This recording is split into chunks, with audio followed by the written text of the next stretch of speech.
बहुत अनुभवी है, पुराना वहाँ से, ठीक है। और श्रीमती रंजित रंजन, हाँ, आपको 7 मिनट टाइम है। Please sir. धन्यवाद सभापति जी। मैं आपके सामने पहली बार बोल रही हूँ। प्लीज़ 2-3 मिनट में आपसे रिक्वेस्ट करूँगी। प्लीज माँ, प्लीज़ आप बीच में बोल देते हैं, मेरा सारा रैपो खत्म हो जाता। धन्यवाद सभापति जी। मैंने लोकसभा में भी जो बोल रहे थे, क्योंकि आदत पड़ी हुई है लोकसभा की, सबके भाषण को हम लोग सुन रहे थे। निर्मला जी का, माननीय मंत्री जी का भी रिप्लाई भी सुना और बहुत सारी बातें समझ में आई। मुझे मुंशी प्रेमचंद जी की एक रचना याद आ गई, गोदान, गो का दान। एक बहुत गरीब फैमिली थी जो पूरे ज़िंदगी भर सपना देती रही कि अपने बच्चों को दूध और दही खिला पाए, एक गाय को पाल के। लेकिन उसका पति बीमार पड़ता है और शैया पर होता है। 5 मिनट बाद उसकी डेथ होने वाली होती है और पंडित जी आते हैं और कहते हैं कि गोदान कर दीजिए तो आपका पति स्वर्ग सिधार जाएगा। उसकी पत्नी घर से गई, 1 रुपए का सिक्का लेकर आई और पंडित जी को दिया और कहा, पंडित जी मेरे घर में यही 1 रुपया बचा है। पूरी जिंदगी मेरा पति दूध और दही के सपने लेकर गौ पालने के सपने देख रहा था और आज आप कह रहे हैं कि स्वर्ग सिधारने के लिए गौ का दान कर दीजिए। मैं ये इसलिए बोल रही हूँ कि आज गरीब के पेट में लात मारी जा रही है और मोदी साहब हमारे कह रहे हैं थाली बजाओ, थाली बजाओ, थाली बजाओ। आप सारा ठीकरा यूक्रेन की लड़ाई पे ठोक रहे हैं, आप कोविड को दे रहे हैं, लेकिन आपकी नीति ने जो नोटबंदी से 2016 से जो गलतियां पे गलतियां की, कभी भी उसका आप जिक्र नहीं कर रहे। जितने अर्थशास्त्री थे उन सब ने कहा था, जब हमारे देश की आर्थिक स्थिति बिल्कुल स्टेबल थी, उस वक्त नोटबंदी नहीं कीजिए। आपके स्वर्गीय, मैं उनका नाम नहीं लूंगी, उन्होंने भी कहा था कि नहीं करनी चाहिए नोटबंदी। उस दिन से आज तक हम अपने देश की आर्थिक स्थिति को संभाल नहीं पा रहे।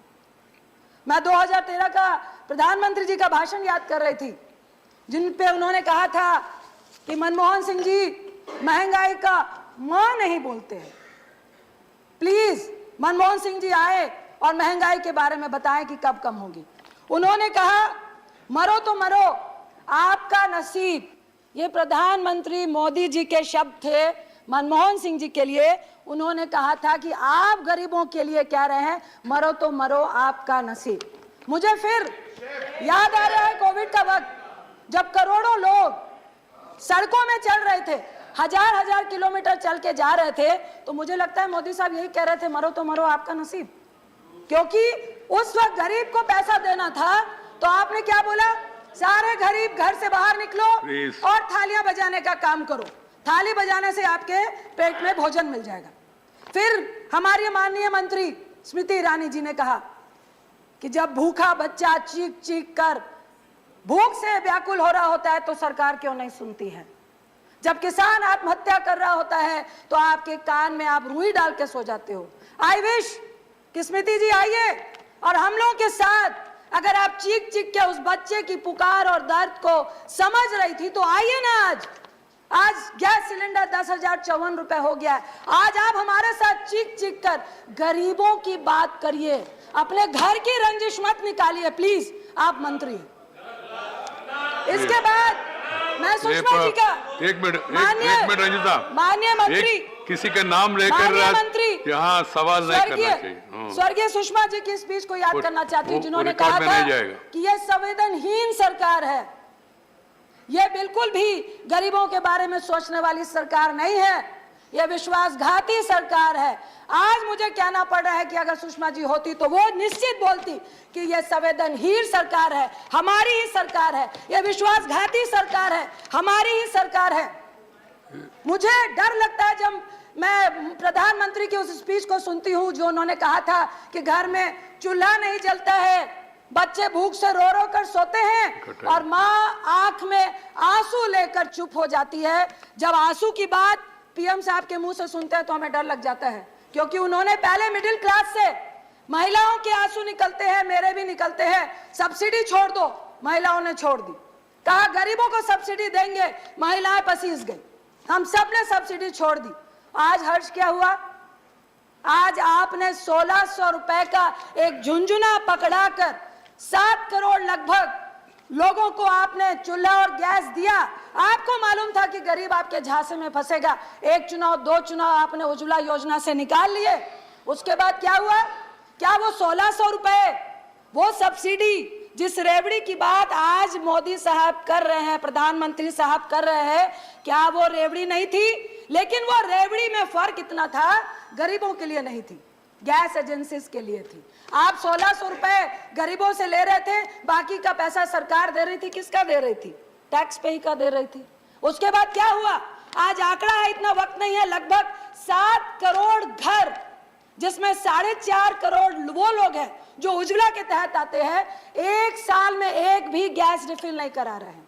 3.5 करोड़ के लगभग वैसे लोग हैं जो साल में एक रिफिल करा रहे हैं। ये किसको दिया था झुंझुना? ये किसकी रेवड़ी थी? रेवड़ी तो प्रधानमंत्री साहब आपने भी दी। कल मैं सुन रही थी आपके लोकसभा में भाजपा के एक सांसद बोल रहे थे कि भाई उस वक्त भी आपके टाइम पे 900 रुपए गैस सिलेंडर था। मानते हैं 900 रुपए था, लेकिन हम अपनी रेवड़ियां गरीबों में दे रहे थे। बिल्कुल 400 रुपए कम में गैस सिलेंडर दे रहे थे। हम गरीबों की मदद कर रहे थे। हम एनपीए की और करोड़पतियों की मदद नहीं कर रहे थे। हम उनके 3.5 लाख करोड़ रुपए माफ नहीं कर रहे थे, हम गरीबों को दे रहे थे। आप सिर्फ खाद्य सुरक्षा की बात कर रहे हैं। एक तरफ मोदी साहब कहते हैं कि रेवड़ी बांटना बहुत खतरनाक है। मैं प्रधानमंत्री साहब, सभापति जी के माध्यम से बोलूंगी, उज्ज्वला की रेवड़ी हो, चाहे आपकी कोई भी गरीबों के लिए रेवड़ी हो, वो रेवड़ी में ना तिल था, ना चीनी थी, ना गुड़ था। ये तिल, चीनी, गुड़ सब कुछ कोई जो लेके गया वो कॉर्पोरेट थे। एक और रेवड़ी की याद दिलाना चाहती हूँ आपको, जियो। आप एक तरफ कह रहे हैं कि रेवड़ी नहीं खिलानी चाहिए, आपने क्या किया? पूरे देश को जियो का रेवड़ी खिलाई। पहले बोला मुफ्त में दे रहे हैं, मुफ्त में दे रहे हैं, मुफ्त में दे रहे हैं। जब आपको आदत डल गई, उसके बाद अब कितने में जियो का लोग प्रीपेड और पोस्टपेड भरवाते हैं। ये कौन सी रेवड़ी थी? ये रेवड़ी भी कॉर्पोरेट के लिए थी, गरीबों के लिए नहीं थी। दूसरी तरफ मैं आपको जरूर कहना चाहूंगी कि मेरी बात हो रही थी, एक छोटी सी फैक्ट्री चलाने वाला व्यक्ति है, उन्होंने सुबह बोला कि जीएसटी, निर्मला जी का कल मैं भाषण सुन रही थी कि उन्होंने बोला कि लगभग 1,45,00,000 करोड़ जीएसटी समथिंग, मेरे आंकड़े गलत हो सकते हैं, कि इस बार भी हमने जीएसटी से पाया। मैं मंत्री साहब से पूछना चाहूंगी, आप जीएसटी तो पा रहे हैं, जो लोग काम कर रहे हैं, फैक्ट्रियां चला रहे हैं, विद इन मंथ उनको ब्याज, बैंक का ब्याज भी देना पड़ता है, जीएसटी भी गवर्नमेंट को देना पड़ता है। 15 दिन के अंदर अगर वो नहीं देंगे तो आप पेनल्टी लगाते हैं, लेकिन उनका जीएसटी का इनपुट आपको कितने दिन में देना था? एक साल लगाकर आप उनका इनपुट नहीं देते हैं। क्या खरबों रुपए आप उनके इनपुट से बना के, क्या सरकार पूरे देश को उसी इनपुट से चला रही है क्या? तीसरी बात, मैं एक बच्चे से मिली, 16-17 साल के बच्चे से।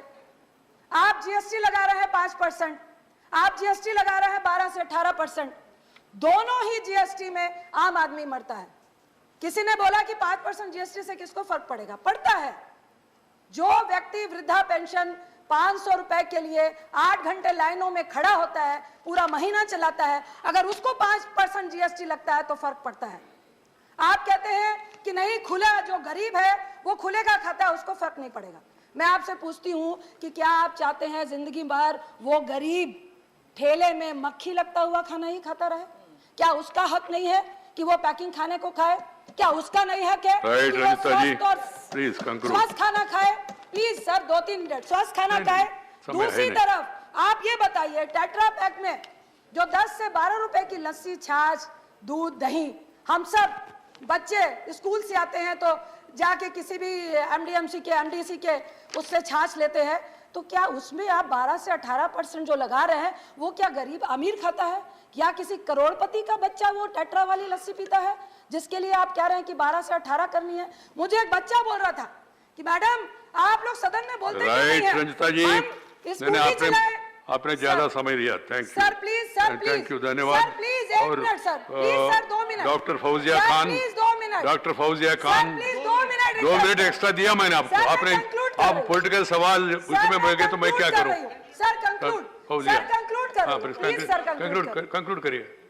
उसने बोला कि आप बताते क्यों नहीं है, स्कूटी से जाए तो तेल महंगा, एक टेट्रा का 10 रुपए का जूस पिए तो वो महंगा, स्कूल में जाए तो पेंसिल, रबर, इरेजर, कटर महंगा, तो आदमी जाए तो कहां जाए? एक तरफ आप नोट कोविड में 23 करोड़ को गरीबी रेखा में लेके आ गए, 98% लोग की सारी आमदनी घट गई।